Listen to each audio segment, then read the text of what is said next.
ओम नमो भगवते वासुदेवाय। ओम नमो भगवते वासुदेवाय। ओम नमो भगवते वासुदेवाय। श्री कृष्ण गोविंद हरे मुरारे, हे नाथ नारायण वासुदेव। श्री कृष्ण गोविंद हरे मुरारे, हे नाथ नारायण वासुदेव। प्रद्युम्न दामोदर विश्वनाथ, मुकुंद माधव भगवन् नमस्ते। प्रद्युम्न दामोदर विश्वनाथ, मुकुंद माधव भगवन् नमस्ते। श्री कृष्ण गोविंद हरे मुरारे, हे नाथ नारायण वासुदेव। हे नाथ नारायण वासुदेव। भगवान श्री गोपाल कृष्ण महाराज की जय। पार्वती पते हर हर महादेव। सीताकांत स्मरण जय जय राम। गंगा माता की जय। संत सज्जन हो, आपण मागच्या भागामध्ये समुद्र मंथन झालं, लक्ष्मी सहित अमृताची प्राप्ती झाली, अमृताचं वाटप झालं, परमात्म्याने मोहिनी रूप धारण केलं। परंतु राक्षसांनी जरी देवांना मदत केली असली या मोठ्या कार्यामध्ये, तरी देवांकडून राक्षसांना अमृताची प्राप्ती झाली नाही। भगवंताने ते अमृत मोहिनी रूपामध्ये फक्त देवांनाच दिलं, राक्षसांना दिलं नाही। लक्ष्मी ही भगवान विष्णूने घेतली, चांगल्या चांगल्या वस्तू देवांनी मिळवल्या, एकूण अशी 14 रत्न त्याच्यातून निघाली। युद्ध थांबलं, प्रयत्न थांबले। त्यानंतर जे युद्ध झालं होतं देवदानवांचं, ब्रह्मदेवाच्या मध्यस्थीने सांगण्यावरून नारदांनी ते युद्ध थांबवलं। वासुकीला ठरल्याप्रमाणे अमृत देण्यात आलं। ज्या भगवंताने कुर्म नारायणाचा अवतार धारण केला होता, त्यांचं कार्य परिपूर्ण झालं होतं, त्यामुळे ते आपल्या मूळ स्वरूपाला प्राप्त झाले। मंदराचल हा पर्वतही समुद्रामध्ये राहिला। शुकदेव परीक्षितांना सांगतायत की शुकदेवा, एक गोष्ट तुझ्या लक्षात आली असेल, अनेक चांगल्या वस्तूंचं उगमस्थान समुद्रच आहे। सृष्टीतील उत्तमोत्तम वस्तू सागरातून म्हणजे आपतत्वातूनच उत्पन्न झाल्या आहेत, हे याच्यात लक्षात घे। त्यानंतर सर्व आवरावरी झाली। भगवंताने अमृत वाटपासाठी मोहिनी रूपाने अवतार धारण केला होता, हे भगवान शंकरांना माहीत झालं। त्यांनी हलाहल विष प्राशन करून जगतावर उपकार केला होता। जेव्हा भगवंताने मोहिनी रूप धारण केलं, तेव्हा भगवान शिव तिथे उपस्थित नव्हते। तेव्हा भगवंताच्या ही लीला, मोहिनी अवताराचं आपण दर्शन घेतलं पाहिजे, असं भगवान शंकराला वाटू लागलं। आणि ते आपल्या शक्तीसह सर्व गणांसह विष्णू लोकात गेले। भगवान विष्णूंची प्रार्थना केली की हे भगवंता, आपण जे मोहिनी रूप धारण केलेलं होतं, कृपा करून आम्हाला त्या रूपाचं दर्शन द्या, अशी त्यांनी प्रार्थना केली। आम्ही आपल्याजवळ आता कुठल्याही प्रकारची इच्छा धरून आलेलो नाही। नको ब्रह्मज्ञान आत्मस्थिती भाव, नको ब्रह्मज्ञान आत्मस्थिती भाव। मी भक्त तू देव ऐसे करी, मी भक्त तू देव ऐसे करी। दावी रूप माझ गोपिका रमना, दावी रूप माझ गोपिका रमना। ठेवू दे चरणावरी माथा, ठेवू दे चरणावरी माथा।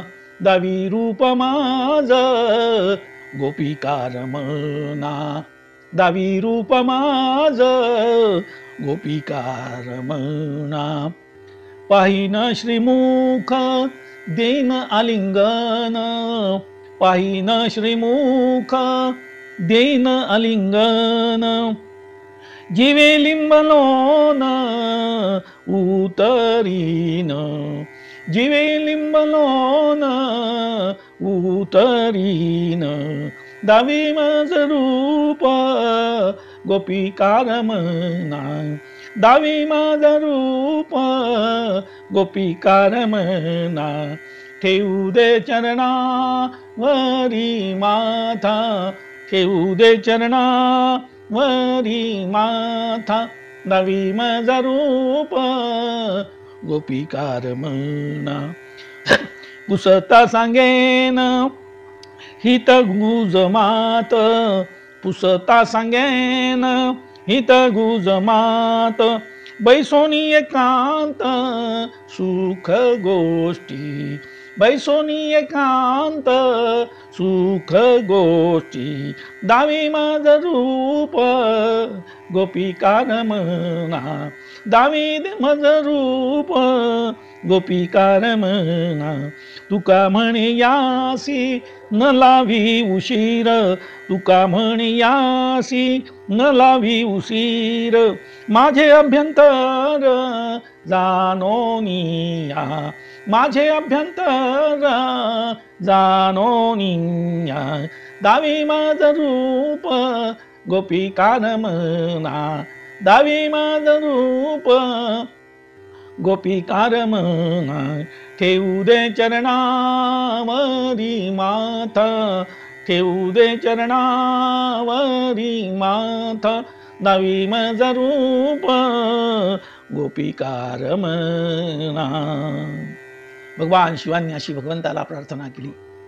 विष्णू भगवान प्रसन्न झाले आणि म्हणाले की हे भगवान शिवशंकरा, हे रूप मी कोणासाठी धारण केलं?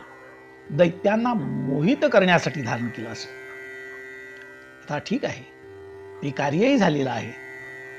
आता तुम्हाला त्या रूपाचं दर्शन हवं असेल तर मी त्याचं तुम्हाला दर्शन देतो. हे माझं जे रूप आहे, हे रूप जे कामीजन आहेत त्यांना अतिशय प्रिय वाटेल, अतिशय प्रिय वाटेल. खरं पाहिलं तर तुम्ही निवृत्ती मार्गाचे प्रवर्तक, तुमच्यासारख्या निष्काम जनांनी हे दर्शन घेऊन काय उपयोग आहे? परंतु तुम्हाला पाहायचंच असेल तर पहा, असं भगवान विष्णूंनी सांगितलं. भगवान विष्णू अंतर्धान पावले. भगवान शिव, सती, शिवाचे गण सर्व त्याच ठिकाणी होते. ते आसपास पाहू लागले, पण भगवान विष्णू त्यांना कुठे दिसले नाही. तेवढ्यात त्या उपवनामध्ये एक सुंदर सुलक्षणी लावण्य युवती, सुंदर तरुणी, मनोहार हावभाव करीत चेंडू खेळत आहे असं दृश्य त्या सर्वांना दिसलं. ही महामाया हरे शेषा दया संमोहित जगत, तिने या सर्व विश्वाला मोहून घेतलं. तो परमात्मा या ठिकाणी त्या सुंदर युवतीच्या रूपामध्ये इथे प्रकट झाला. शंकरांनी तिला पाहिलं आणि ती चंचला, ती अबला पाहिल्यानंतर शंकरांचं मन तिच्याकडे वेधलं गेलं. त्यांची दृष्टी तिच्यावर खिळून राहिली. आपल्याबरोबर आपली पत्नी आहे याचाही विसर भगवान शिवांना पडला. आपल्याबरोबर आपले गण सुद्धा आहेत हेही त्यांच्या लक्षात राहिला नाही. ती युवती, ती तरुणी, तो कुंदक म्हणजे चेंडू घेऊन इकडे तिकडे धावू लागली.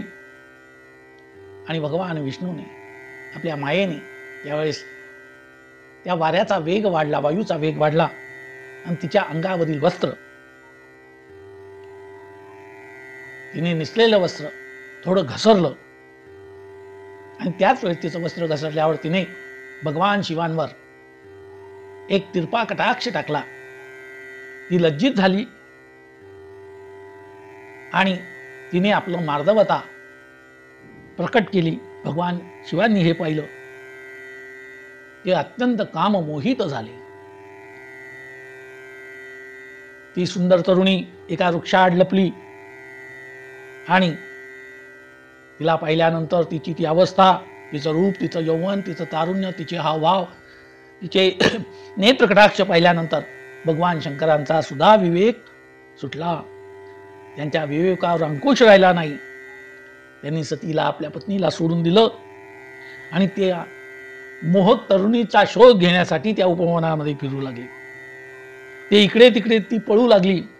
भगवान शंकरही तिच्या मागे तिचा शोध घेत धावू लागले. कारण हा कामदेवाचा प्रभाव होता. जरी या भगवान शिवांनी कामदेवाला पुढच्या अवतारात भस्म केलं तरी सुद्धा कामदेवाने भगवान शिवांवर आपला पगडा बसवला आणि करता करता भगवान शिवांनी तिला गाठलंच आणि आपल्या बाहुपाशामध्ये तिला आवळलं, तिला मिठीत घेतलं आणि त्याच क्षणी भगवान शंकरांचं जे तेज होतं ते पृथ्वीवर गळून पडलं. आपल्या मनावरचा ताबा सुटला. हे भगवान शंकरांच्या ध्यानात आलं. त्यांनी मनोमन भगवान विष्णूंचं ध्यान केलं. ही सारी त्या भगवंताचीच माया आहे हे त्यांनी ओळखलं. भगवान शंकरांनी विष्णूंचा धावा केला. सशंक चक्रम सकिरीट कुंडलम सपीत वस्त्रम सरसीरुहे क्षणम सहार वक्षस्थल कौस्तुभम नमामि विष्णुं शिरसा चतुर्भुजम. त्या मायापती भगवान विष्णूंचं त्यांनी स्थान केलं. त्यांच्या लक्षात आलं महामाया हरिष्यया तया संमोहितं जगत ज्ञानिनामपि चेतांशी देवी भगवती सा. भगवान शिवांच्या त्या तेजाचं स्खलन झालं.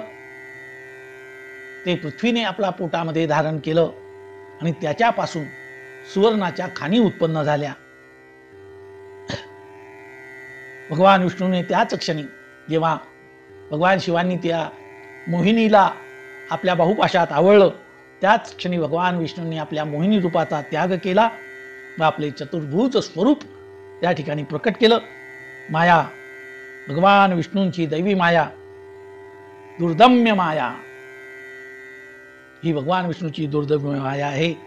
भगवान शंकरांनी विष्णू भगवंताला पुन्हा वंदन केलं आणि त्यानंतर आपल्या सतीसह आणि सर्व गणांसह ते कैलास पर्वतावर परत गेले आहे. शुकदेव सांगतायत, राजा परीक्षिता, अशा प्रकारे मी तुला अमृतमंथनाची कथा सांगितली. 6 मनूंपर्यंत ही कथा मी सांगितली. 7वा मनू वैवस्वत नावाचा 7वा मनू झाला. त्यालाच श्राद्ध देव असं म्हटलं जातं. या विवस्वनाला 3 अपत्ये होती. एक यम, यमी आणि श्राद्ध देव. ही विवस्वनाची मुलं होती. ही मुलं त्या विवस्वनाची पहिली पत्नी संज्ञा हिच्यापासून झाली, तर छाया ही त्यांची दुसरी पत्नी, जिच्यापासून सावर्णी, शनीश्वर आणि तपती म्हणजेच तापी ही कन्या, अशी 3 अपत्ये या विवस्वनाला झाली. 8व्या अवतारामध्ये सावर्णी मनू झाला. 9वा वरुणाचा पुत्र दक्ष सावर्णी झाला. 10वा उपश्लोकाचा पुत्र ब्रह्मश्रावणी झाला. या पुढे 11 धर्मश्रावणी, 12वा रुद्रश्रावणी, 13वा देवश्रावणी, 14वा इंद्रश्रावणी, असे एकूण हे 14 मुनी होतील. तर अशा प्रकारे शुकदेवांनी राजा परीक्षिताला या कथा निवेदन केलेल्या आहेत. हे मनू प्रत्येक मन्वंतरामध्ये प्रजेला नियम आणि अनुशासन याच्या मर्यादा घालून देतील. भविष्यामध्ये व्यास हे अध्यात्म, धर्मशास्त्र, शिक्षण यांचेच म्हणजे वेदांचे ज्ञान देतील. देवांचं आधिपत्य वेगवेगळ्या इंद्रांकडे असतं. प्रत्येक मनूमध्ये ते बदलत असतात. प्रत्येक मन्वंतरामध्ये 7 सप्तर्षी असतात. ते सृष्टीची व्यवस्था लावण्याचं काम करतात. हा अधिकार ज्याच्या त्याच्या योग्यतेप्रमाणे प्रत्येक मन्वंतरावर वेगवेगळ्या ऋषींना मिळालेला असतो. प्रत्येक मन्वंतरामध्ये भगवंताचे अवतारही वेगवेगळे असतात. त्या अवतारांचं कार्यसुद्धा हे वेगवेगळं असतं. या सर्व भगवंताच्या लीला आहेत. पुढे शुकदेवानी परीक्षिताला निरनिराळे कल्प, 4 युगांचे सहस्त्र फेरे, त्यातील मन्वंतरे याची माहिती सांगितली. याचा आपण सर्व विचार केला तर निश्चितपणे एक गोष्ट आपल्या लक्षात येते की भगवंताची माया ही अगम्य आहे. भगवंताच्या लीला या अगम्य आहे. अनेक कल्प होतात, अनेक युग येतात, अनेक भगवान अवतार धारण करतात, अनेक इंद्र होतात, अनेक सप्तर्षी होतात आणि ही सृष्टीची रचना अशा प्रकारे अव्यहतपणे चालू असते. हे विश्वचक्र अविरत फिरते. हे विश्वचक्र त्यांनी आपल्या हातामध्ये सुदर्शन रूपाने घेतलेलं आहे आणि ते फक्त भगवंताच्या गतीमुळेच फिरत असतं. जोपर्यंत भगवान त्याला गती देत असतात तोपर्यंत ते विश्वचक्र फिरत असतं. अशा प्रकारे त्या आनंदधामामध्ये ही कथा चालली आहे आणि शुकदेवांनी राजा परीक्षिताला सांगितली. अजूनही काही कथा शिल्लक आहेत. त्या कथा ऐकण्याची ओढ राजा परीक्षितांना आहे. त्यांनी भगवंताला वंदन केलं, शुकदेवांना वंदन केलं. कृतज्ञता त्यांना मनातून वाटत होती आणि अंतरामध्ये त्यांचं भगवंताचं स्मरण चाललेलं होतं. श्रीमन्नारायण श्रीमन्नारायण श्रीमन्नारायण नारायण नारायण श्रीमन्नारायण श्रीमन्नारायण श्रीमन्नारायण नारायण नारायण. श्रीकृष्ण गोविंद हरे मुरारे हे नाथ नारायण वासुदेव. प्रद्युम्न दामोदर विश्वनाथ मुकुंद माधव भगवन् नमस्ते. श्रीकृष्ण गोविंद हरे मुरारे हे नाथ नारायण वासुदेव. हे नाथ नारायण वासुदेव. हे नाथ नारायण वासुदेव. भगवान श्री गोपाल कृष्ण महाराज की जय. पार्वती पते हर हर महादेव. सीताकांत स्मरण जय जय राम. गंगा माता की जय. भारत माता की जय. नमो नारायणा नमो नारायणा नमो नारायणा.